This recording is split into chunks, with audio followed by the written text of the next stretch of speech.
శివానందలహరి 1వ శ్లోకము. కళాభ్యాం చూడాలంకృత శశికళాభ్యాం నిజ తపః ఫలాభ్యాం భక్తేషు ప్రకటిత ఫలాభ్యాం భవతు మే. శివాభ్యామస్తోక త్రిభువన శివాభ్యాం హృది పునర్భవాభ్యామానంద స్ఫురధనుభవాభ్యాం నతిరియం.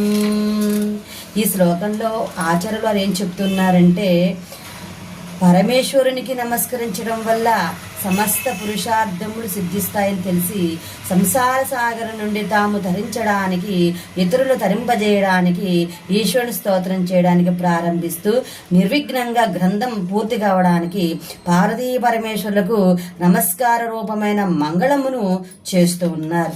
అయితే ఈ శ్లోకానికి తాత్పర్యం అయితే మనము విందాము.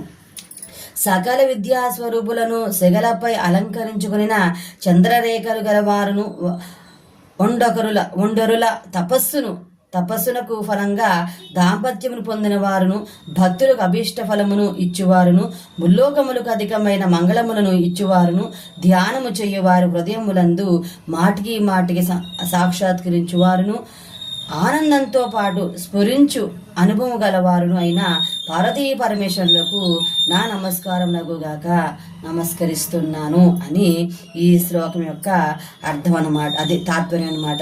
అయితే శివానందలహరి అనగా శివుని దర్శించుట లేక ధ్యానించడం వలన కలిగే ఆనంద ప్రవాహము శివానందలహరి. జగత్పతి అయిన శివునికి సంబంధించిన స్తోత్రమైన జగత్తు యొక్క ఆవిర్భావానికి కారణాలైన ఆది దంపతులైన పార్వతీ పరమేశ్వరుని ఇద్దరిని ఉద్దేశించి చేసిన ప్రార్థనా శ్లోకం ఇదనమాట. నిజానికి శివానందలహరి అనే సమాస పదము శివ ప్లస్ ఆనందలహరి, అనేక శివ ప్లస్ ఆనందలహరి అని కూడా విడదీసి అర్థం గ్రహించవచ్చు.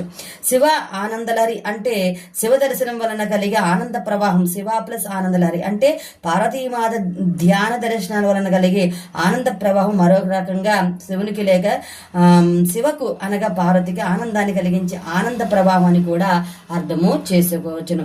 శివుడు ఇద్దరు ఒకరిని ఒకరు ఆశ్రయించి ఉంటారు. శివశక్తియుక్తో ఇది భవతి శక్తి ప్రభావితం అనగా శివుడు శక్తితో కలిసినప్పుడే సృష్టి కార్యానికి శక్తుడు అవుతాడని శంకర సౌందర్యులు చెప్పి ఉన్నారు. భౌతికంగా వ్యక్తము కావడానికి అయ్యవారు అమ్మవారిపై ఆధారపడతారని, అమ్మవారిగా భౌతిక దేహంతో ఏర్పడడానికి అయ్యవారి సంకల్పమే కారణమని మనం అర్థం చేసుకుంటే పార్వతీ పరమేశ్వర సంబంధం పరస్పరాధార సంపూరక సంబంధం అని అర్థం అవుతుంది. సాంబశివుడు అమ్మతో కలిసి రెండుగా కనబడుతున్నాడు. నిజానికి చూడగా ఇదంతా ఒకే వెలుగు అని తెలుస్తుంది. ఆ ఒకే వెలుగులో రెండు వెలుగులు కనబడుతున్నాయి కాబట్టి వాటిలో ఒకదాని